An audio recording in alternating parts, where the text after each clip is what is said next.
This will be an overview of the Nerdy Quilter book spine pattern. This is probably one of the easiest blocks since it is a single block. It's a sew order, so you don't have to sew many sections together. It'll all just be one block. So this will be a good introduction to how to paper piece. Minimal thing can go wrong here, but if you're new to paper piecing, I'm sure some things will still go wrong, but this is a great block to kind of try out your skills and learn some general paper piecing techniques. So I'll start off by doing an overview of what a Nerdy Quilter pattern includes. So first, we have a title page that will show you the finished block size. This one, part of the bookcase block, so it'll be 10 inches by 10 inches. And then it will show you a couple of visual images as to kind of the recommended color schemes or how the finished block is going to look. It'll also include the sew order down here. Like I said, this one is a fairly simple block, so it'll just be a single section. There won't be a B section or a C section. It'll just be A, and we'll get to that in a second. And then down at the bottom, we have recommended fabric requirements. So for this quilt along, there's no specific recommended fabric amounts that you need. I'm going to use scrap fabric for all of the individual components within my block. And then as far as the background fabric goes, again, it really depends on which blocks you choose. Some use a lot more background fabric than others. So as a general rule, I recommend 1/8 to 1/4 of a yard per block. So say you're doing 10 blocks and you want to use 1/4 of a yard for each, so it'll be 4 yards for a 10 block quilt. I guarantee you'll have extra with that, so you can make it bigger if you wanted to, or just have extra on hand, but that's generally kind of the recommended guidelines. So next, not all patterns will have this, but next we have some gluing instructions. Like I said, because this is a single block, single section block, excuse me, you'll have to tape the sections together. Obviously it's a 10 inch by 10 inch block, 10.5 by 10.5 with a sewing allowance. That doesn't fit on a regular 8.5 by 11 piece of paper. So had to divide it up, but there's some pretty straightforward sewing instructions. You cut off a piece of it at the line where it says the glue edge. You then line them up, you overlap it, make sure all the key points are aligned, and then just put a piece of tape over it, which I'll show you how to do here in a second. Third page for this particular pattern, could be the second page for ones that you don't have to glue together, is the overall mirrored image of the block. So this is going to be what the paper side looks like. So I'll pause here in the pattern and just do a general overview of what I think is the most complicated part of paper piecing, or at least what I think it's complicated for people to wrap their heads around. Unlike traditional quilting, where you kind of work off of the fabric side, the right sides of the fabric, here you're really working off the paper side, which is the mirrored side, which is the wrong side of the fabrics. So let me show you a visual to explain. This is a finished block. As you can see, all of the individual pieces are sewed together. Looks good. Still has the paper on the back, but in general, it is finished.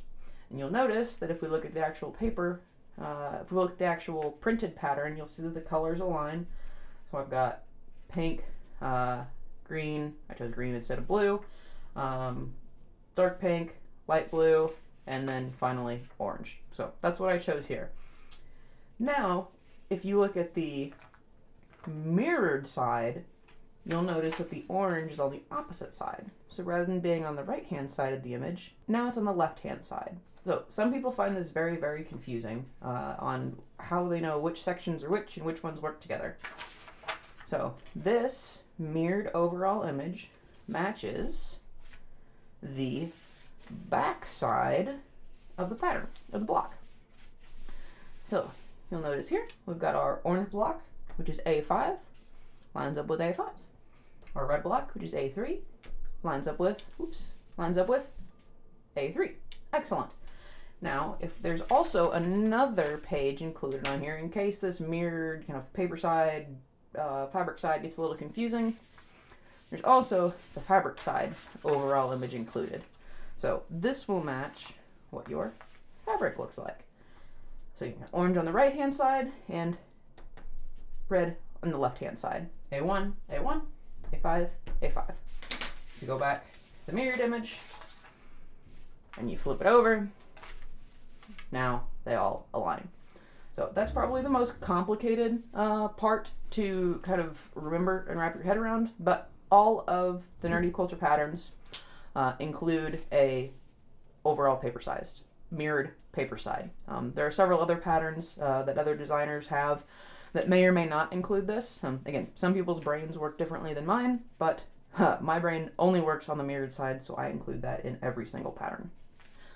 So now we look at the actual paper pieces here. So again, this is where I think that the mirrored overall image really, really comes in handy. So pretend that you don't have this block because you wouldn't have sewed it already. So if you look at this, I'm looking off the paper side because I had the paper printed. What I like to do is then pick out my fabric. And I'm a very, very visual type of person, so I like to lay my fabric out on top of the block to see how everything's going to interact with it. The first step is to put your background fabric kind of down. I chose a black. I like to have a very dark background within my bookcase, and then I can use very bright, vibrant fabrics for the books and other components, and it really pops off the page. I've also seen several other quilters that have used a light colored background and used dark colored objects in books, and it also looks fantastic. But really what you want to look for is contrast between your background and your blocks itself. So you wouldn't want to have a black background with a, say, a black book spine, because then it's not really going to pop and you're not going to be able to see the difference, the contrast between it. It's going to blend into the background. So again, step number one, we'll add a background, whatever fabric color you chose for that. This is a black. It's actually a black brush, so it's got a little bit of texture within there rather than just a solid color, and I like it a lot. So we use this for the first book. This is from Tulip Pink. It's their Alice in Wonderland. I think it'd be fun to have some of the components in there, and I can do a little bit of fussy cutting to make sure I get some neat things in there, like maybe some rabbits or gloves or books or something. We'll see. We'll see how that actually aligns, but I think that'll be cool. Then for orange, I'm going to use this fat quarter that I have. Most of these, you can use a jelly roll, 2.5 inch strips. However, if you notice that A5 is pretty wide compared to the other sections, so that would be too wide for a jelly roll, but you could sew it in half. So 2 strips together to make your specific book spine if you wanted to. But I got a fat quarter, so that's not a problem. Then I think I'm going to go dark blue. So this is for the skinny blue one. I think I'll go there.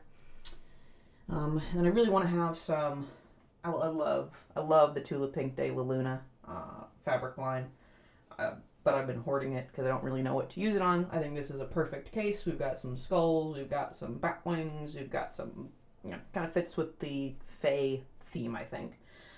So for the middle one, I'm going to go with the De La Luna print, and I may move this around and fussy cut it to see if I want one of the moths in there, or like some skulls, or maybe a Venus flytrap.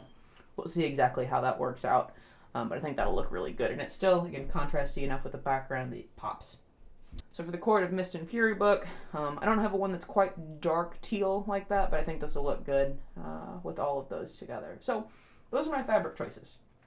Orange, blue,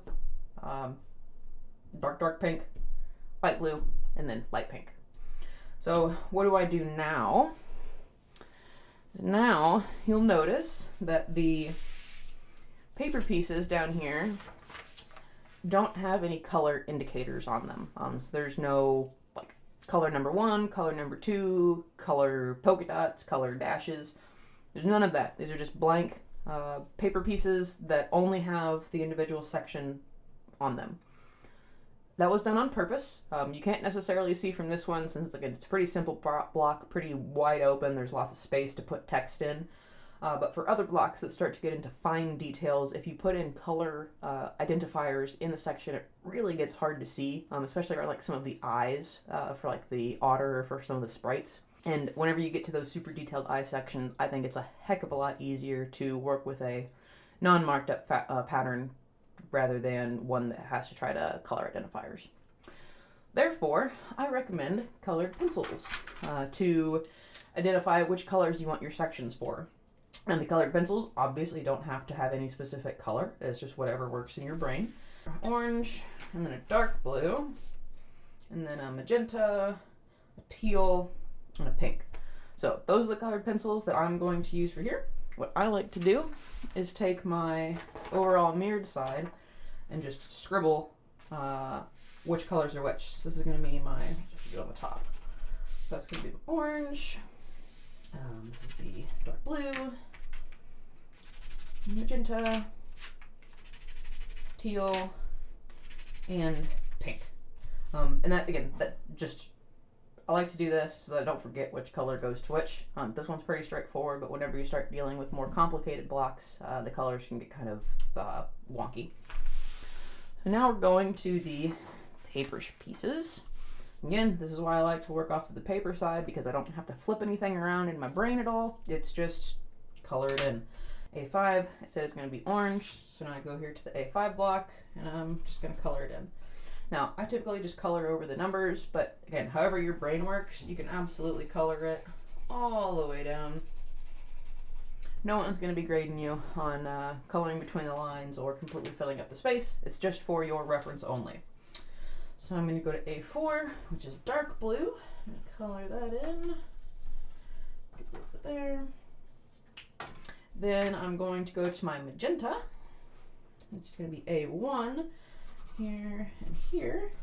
Now, my magenta is also the De La Luna with the skulls on it. So you don't just have to use colored pencils, you can also write some like identifier marks. So I'm going to write skull on here so that I know that this is going to be the De La Luna with the skulls. Again, this one's pretty simple. It's not difficult to figure out that my magenta pencil goes with the magenta color, but in some of the more complicated ones you may start to forget, and so it's nice to have a little reminder. Or like little doodles or dots or whatever you want to do to recognize it. Now I'm going to go on to the teal, which is A2. So again, here if I wanted to put my little diamonds, I could draw diamonds on there. Like this is going to be the diamond fabric so that I don't forget. And finally, we've got the pink for A3, and this could be, let's, Alice. Alice, right? It's purely for your informational purposes only and to keep track. Whatever works best in your brain, do it. So now we're going to assemble this section together with the paper. We're going to cut it out and glue it together or tape it together. So we're going to go back to our gluing instructions. The first step is to cut out the individual sections. I do not spend a whole lot of time on this. So some people cut around on the dashed line, which is your seam allowance, very, very closely. So they cut right along this seam allowance line. I do not do that. I like to have extra fabric past the seam allowance line, just in case I mess up sewing sections together. It gives me a little more leeway, a little bigger grace period to not have any incomplete seams. And I'll do the same for the other side.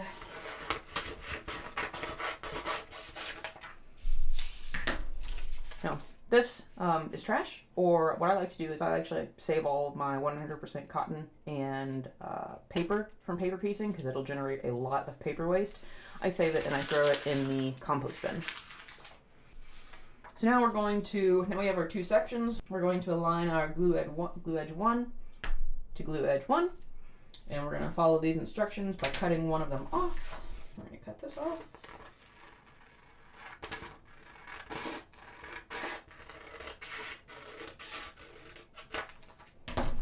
And now, just like the directions say, we're going to overlap,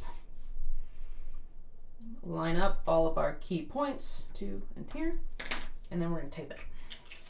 It is important to be as accurate as you can possibly be here, because if you are off, it'll kind of make your whole block a little wonky. Sometimes that doesn't matter. Like this one is a simple enough block that it probably wouldn't matter if you were off a little bit. but for some of the more intricate blocks, if you're off, that's going to mess up the alignment of some other pieces. So make sure you tape it together as accurately as possible. So now we have our single section of paper piece. Again, this is just a single section block, so this is your finished size block. There's no individual sections to sew together. We're all just going to work on this one, which is why I think it's a good place to start out with. Now we're ready to start sewing our book spine block. How this is organized is you're going to start with the number 1 piece. In this case, it's going to be A1. You're going to sew A1 to A2, then to A3, A4, A5, A6, and then finally A7 up here. I think, so besides trying to wrap your head around the fact that there's both a paper side and a fabric side that are mirrored of each other, I think the hardest thing for new paper piecers is getting the first one section down, is getting the first fabric one section lined up correctly in the right orientation. I know that was at least the hardest step for me to try to work with. So my A1 is my skull fabric, just this guy here. I'm gonna move these off to the side. So this is going to be my fabric for the A1 block. How you can tell if you have enough fabric is just hold it up to it. So for example, if I wanted to use this direction for my block, I would not have enough. And you can see up here, there's not a 1/4 of an inch overlap. So I can't go this direction. I'm gonna have to go this direction, which is fine. I'll do this. And again, so what I like to do like that. And so I will just cut this. So I'm working with a smaller piece of fabric. So after you've cut this down to a manageable piece of fabric, it's going to go into the A1 slot. Now, this is the hardest part, I think. You've got your paper side and you have your fabric side. So they are going to go like this. You've got your paper side with all of your lines, and then you've got your fabric, very nice and pretty. How do you determine how it's lined up? Well, you could certainly just take a very large piece of fabric like this and put it over the top, and then it's absolutely going to align with that A1 section. What I typically do is I hold it up to the light on this side and see where the fabric edges are. I'm going to use a light box here that I got for a different application to kind of show you that process. So here, I'm going to find my A1. Oh, as another side note, let me push it off to the side. As another side note, you'll see that there's this solid line down the middle of your pattern. That's where we glued the sections together, right? So we had one half and another half, and we had to glue them together. That's still a solid line, so sometimes it can get confusing in between the A1 and A2 section. That's a solid line too. So as a reminder to myself, sometimes I'll come in here and I'll just like hash that out. Just as a reminder, if that's not the sew line, these guys are. Okay, back to the light box. Put the fabric down. Again, we're going right side down, and now I've got paper side up. I will. All right, so this is the section that we need to cover, the A1, right here. So this is the line between A1 and A4. And this is the line between A1 and A2. We need to make sure that there is a 1/4 of an inch minimum on each side of that line to give us our seam allowance. So using our light box as a guide, we're going to make sure that we have plenty of fabric at the bottom. We're going to make sure that we have plenty of fabric overlapping here. We have plenty of fabric at the top. We have plenty of fabric overlapping over here. We're actually going to have to cut off that. We'll end up cutting off that excess. So this is also a great time to figure out how you want to fussy cut. So I could absolutely stick a pin in this and go sew it as is, but I want to be a little more deliberate. And I said I couldn't go that direction, didn't I? Yeah, that's too short. So I'm going to, I really would like to get this moth in there. What if I, yeah, I really want that moth. It's one of my favorite parts of the fabric. There we go. So I think I'm going to go like this. I've got the moth. You can see the skull in there. I've got a little bit of Venus flytrap. I'm actually going to rotate that around just a bit so we get a little bit more of it. Yeah, I think that is very cool. Just like that. Plenty of fabric all the way around. Now you're going to take your flathead pins and attach. So I'm going to put a pin here. Now we're just, you could also use a glue stick, but all we're doing is making sure that the fabric that we just aligned doesn't move whenever we go to sew the pieces, whenever we go to sew A2 on. So you'll notice that I did it that way. I like to go parallel to the books whenever I pin it, just to make sure I don't have any interference. Double check after we have it pinned in to make sure that we have at least 1/4 of an inch overlap past these lines, down here, up here, and right here. And we do, so we're good to go. So I'm now done with that light box for the rest of this block. I will not need it. Next, I recommend getting some sort of cardstock. This could be a postcard, a thin piece of cardboard, something like that. You just want it to have some rigidity, but not a lot of thickness. What we're going to do here is we're going to align it on the sew line between A1 and A2. Just like that. Then we're going to fold. And so now the reason that you're folding is we're going to cut and trim this fabric exactly 1/4 of an inch away. I'm going to grab my ruler, zoom in a little bit for you. I'm going to grab my ruler, 1/4 of an inch, and cut it with your blade. And I'm also, actually, I'm going to wait. You could also do this other side, but I'll wait till we get that to the A4 section. So now we have our A1 with our very pretty De La Luna. We have 1/4 of an inch overlap, which we confirmed. So now we're going to pick up our A2 fabric, which was our cool diamonds. And again, I'm going to make sure that they're aligned in the orientation that I want them in. So you could do sideways diamonds. I want to do vertical diamonds, so I'm going to keep the orientation like this. And now you're going to remember that this is A2. So you're going to flip this over to the paper side and oops, make sure I don't sew them upside down. So I'm going to flip it over here. Just like with traditional quilting, you're going to sew right sides together. So this is what I want it to look like, correct? So if we go back to our overall fabric side pattern, you will see that we have our magenta next to our teal. So that is correct.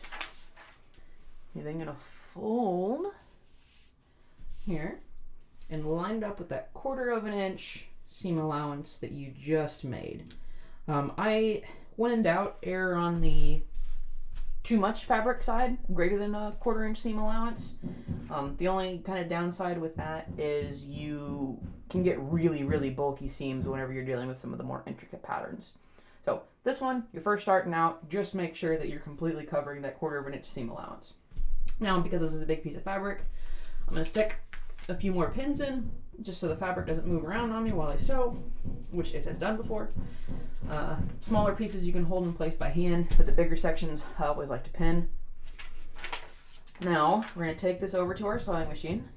We are going to drop the stitch length to 1 or 1.2. I like 1 because it really pops out. The paper comes out super easily. And we're going to sew directly down this line between A1 and A2. You do not have to back stitch whenever you're paper piecing. All we're going to do is we're going to start a couple of stitches above that line. And we're going to continue on down to a couple stitches below that line. Again, I always err on the side of go a little bit beyond the 1/4 of an inch seam allowance just to make sure I have enough extra fabric. whenever I go to sew the sections together, because I am not perfect and I am not the most accurate person, but paper piecing is very forgiving when it comes to that. All you gotta do is sew on the lines.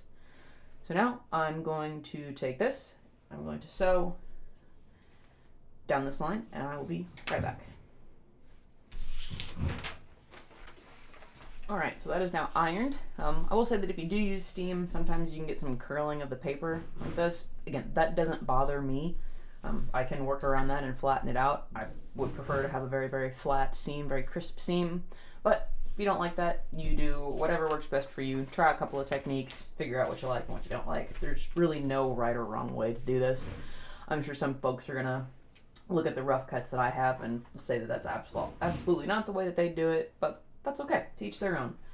Now we're going to sew the line between A2 and A3. So our A3 fabric is the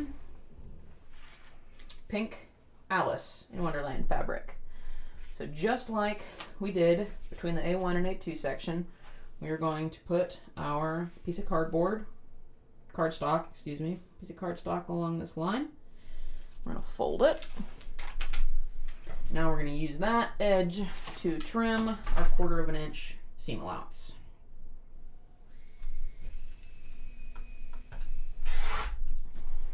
And trimmed. So flip this back over. Now it looks a little bit more like a book rather than a really big piece of fabric. Going to find our Alice fabric, and I'm going to figure out where exactly I want to cut this.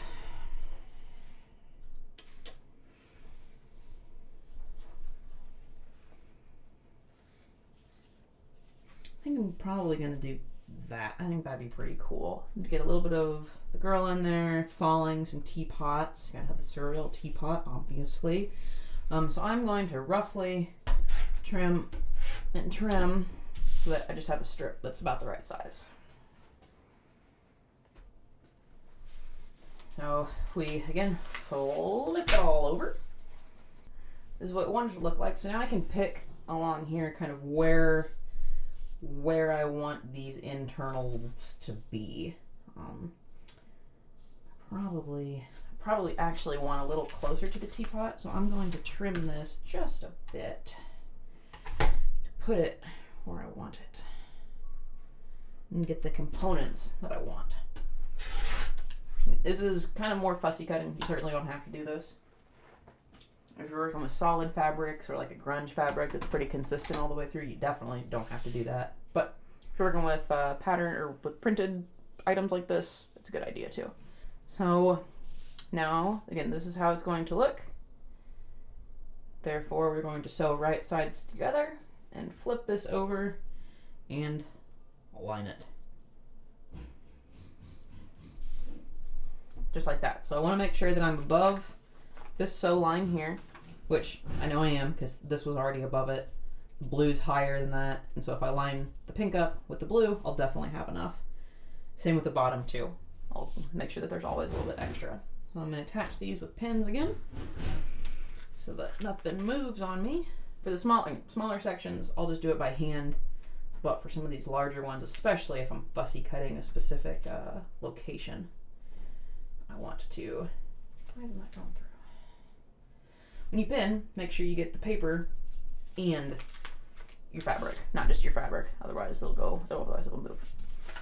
So now I'm gonna sew A2 to A3, and again I'm going to overlap it a little bit past here and a little bit past here. So now that I have sewn the line from A2 to A3, and again with a little bit of overlapping past the seam allowances, we're going to flip it over, we're going to take out these pins, and that is going to be our A3 book spine. I'm going to iron it real quick. And there we go, we are halfway done with this block. So you'll notice that there's some tails down here that get pretty long. So what also I like to do is, since I know this is going to be the finished size of my block, I'm taking my rotary cutter and just roughly trim it like that, just to get rid of some of the extras that are floating around that may be in your way. Once again, I do not want to cut right along that seam allowance. So not only do I have a 1/4 inch seam allowance, plus I have about another 1/4 of an inch of just extra paper, and then I also make sure my fabric goes past that again. So I really have a lot of fabric to play with whenever I'm going to sew other pieces together. So if my alignment's off, or I don't know, I just can't sew straight one day, this is very, very forgiving if you have that extra fabric. Now we're going to, so we've done A1, we've done 2, we've done 3. Now we're going to jump over to A4, dark blue. And again, I want my diamonds to be upright. It's going to be like this. So I'm going to flip this over. It's going to be on this side, just like that. Now, you'll notice that we didn't cut the 1/4 inch seam allowance here for A1 to A4. So we're going to go do that. Flip it back over. And again, if you're right-handed, left-handed, you may like to work on opposite sides. I typically always like to do this, so the block may be upside down or not. I'm going to fold right along that line. Put my 1/4 inch seam allowance in. And so I'm going. I've got these guys. And so this right there. So I'm going to flip it over, right sides together, make sure everything is aligned.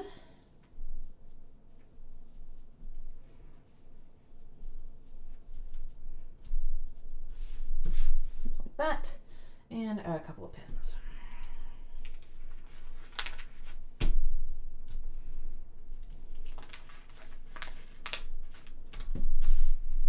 And we're going to go sew between A3 and A4, or right side up between A3 and A4, right along this line.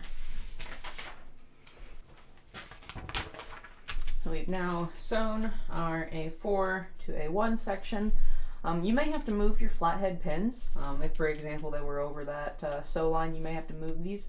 I typically don't remove the first pieces flathead pins, so the A1 pins, until I've fully encapsulated that particular section. Again, just to make sure that none of the fabric moves around on you or gets caught in the seam allowance. Then we're going to remove the pins from the blue fabric.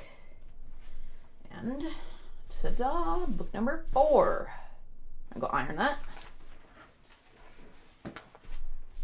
Oh, she's looking beautiful. Now we're going to go on to section 5, which is our orange section. So just like we did, it's really just rinse and repeat over and over and over again. Now we're going to go from our A4 to our A5, put our cardstock along that sew line, fold, and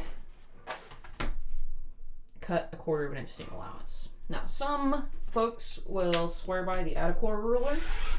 And the ACOTAR ruler has a little lip on the 1/4 inch mark, so you can actually line it right up with that fold in the paper, and it just kind of like locks into place to get your 1/4 inch seam allowance. I don't have an ACOTAR ruler. I don't particularly use it. Usually I actually just freehand cut the 1/4 inch.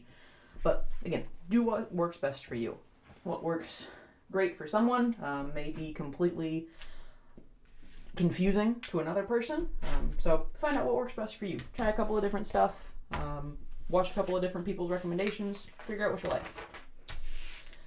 Now I'm going to sew section A5, which is going to be our orange.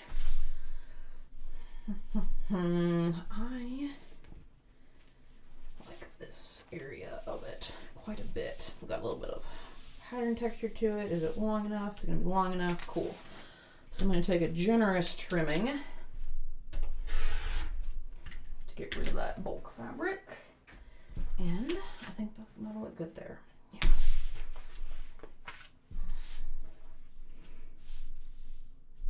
Yeah, I think that'll be cool. Okay, so then we're going to sew A4 to A5. We're going to flip it, sew right sides together.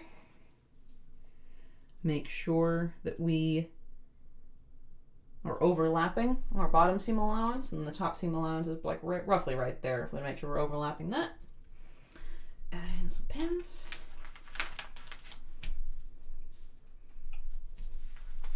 And go sew.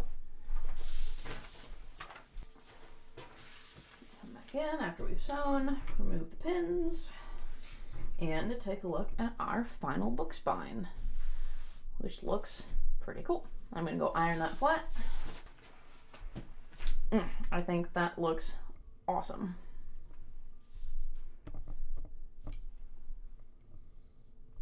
I think those book spines look fantastic. We're not done yet. That was only section A5, so now we've got to do A6. Now, if you remember, whenever I was using the colored pencils, I said that I leave my backgrounds blank. But again, because I have black fabric for my background, I could have absolutely colored this a black or a gray color, but I know works best for me. That's now background. We're gonna do the same thing. Doesn't matter what color fabric you're working with, it's still the exact same process. So along the A5 to A6 line, I'm going to line it up, fold, and cut 1/4 inch seam allowance.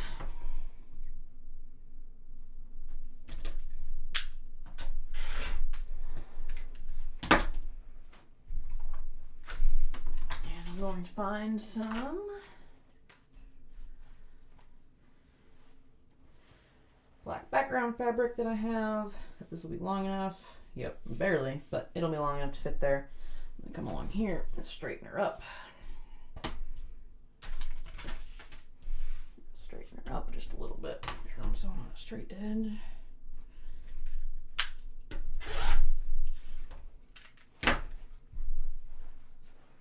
So paper piecing creates a lot of scrap fabric, a lot of small pieces. Like for something like this, for a big block with large section, it's not very useful. But whenever you're dealing with smaller sections, whenever you're dealing with intricate sections like eyes or components or smaller books with like details in them, then the small pieces of fabric that are left over are actually really helpful, because you don't need to use a big piece for a teeny tiny section. But we don't have to worry about that in this block. This one's pretty straightforward. I'm going to use background fabric. We're going to sew A6, just like we've done for all the others. Now, you'll notice that this is skinnier down here, so I'm going to try to purposely scooch this down about there just to make sure I have enough fabric. It's going to cover everything.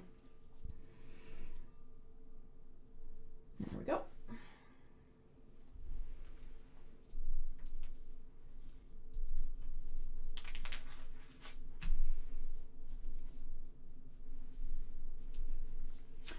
Make sure when you pin that you do not pin along the 1/4 inch seam allowance, otherwise you'll wreck your needle. So I always pin it back a sufficient amount. And now we're going to go sew A5 to A6.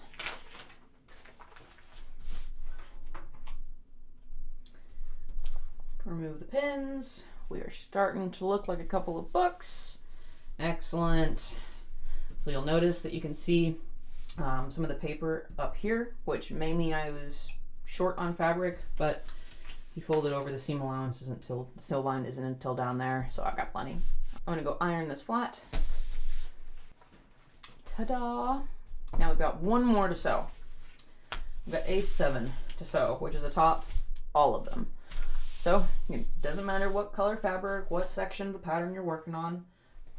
Whenever you go to sew your next order, so A7, A6 to A7, you're gonna sew all of this line all the way across. So that's going to encompass all of these start and stop edges that you just made. So whenever there's an encompassing line like this, you sew A5 to A6, pretty straightforward. There were no other pieces in there. But now it comes to A7, so again, you're going to sew along this solid line here, encompassing all of those pieces to make the very, very top part of the background, tops of the books. So anytime that you go to sew a piece like A7 that's going to encompass multiples, it'll always be a straight line. Every single line that you sew with paper piecing, at least with my patterns, with the Nerdy Quilter patterns, will be a straight line. There's not going to be any Y seams, there's not going to be any curves, all straight lines, and you're always going to sew on the paper, black solid line. It's pretty easy, I think, once you get the hang of it. So now we've got the A7 folded back. We're going to trim to 1/4 inch seam allowance. So now we have A7 trimmed to 1/4 inch sewing allowance. We're going to take our final piece of background fabric for this block, sew it right sides together, make sure it's all lined up. pin it, and go sew our last line for this block. And just like with all of your other lines, you're going to sew a few stitches past on each side. And again, since we sewed here, all of these ends are encompassed, which is why you don't have to backstitch whenever you're foundation paper piecing.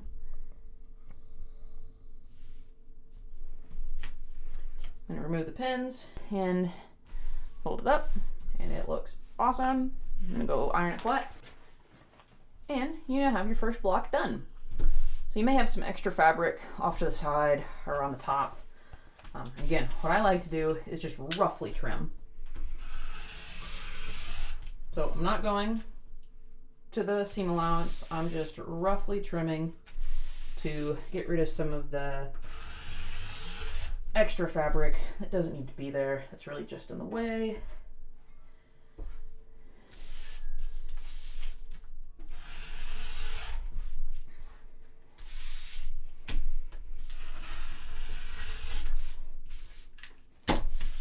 So this is how it started, right? And this is how it finished. And looks just like the way the block's designed. Excellent. So now, typically what I do is I will leave this as is for now. I will move on to the next block and continue sewing until I have all my blocks done. And I don't trim it down to size or remove the paper until I'm ready to sew all of my individual blocks together. I think that it helps keep the fabric from fraying whenever you keep the paper on there. But again, to each their own, you do whatever feels best for you. When you do go to start trimming, for this one, it's going to be pretty easy because, again, it's one block. There's not a whole lot of things that can go wrong. So you could certainly take your 24-inch ruler, 12-inch ruler, whatever you have, and trim exactly along that dotted line seam allowance all the way around. What I like to do, which I have found to be extremely helpful on complicated blocks that these edges and seam allowances may get a little off, is I have a 10.5-inch ruler. This is available on the Nerdy Quilter website.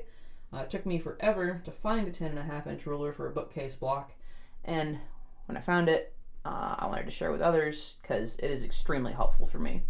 So every single time, if you use this 10.5-inch block, all of your blocks will be the same. The exception is whenever you're dealing with a double block that's 20-inch wide, but that's okay. We'll deal with that whenever we get to those.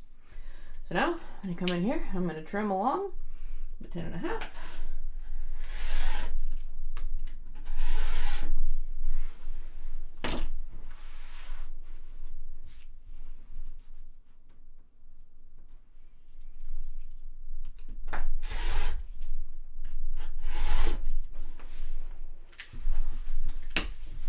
Take all that extra fabric and paper trash and throw it into my bag that's going to go into the compost bin eventually.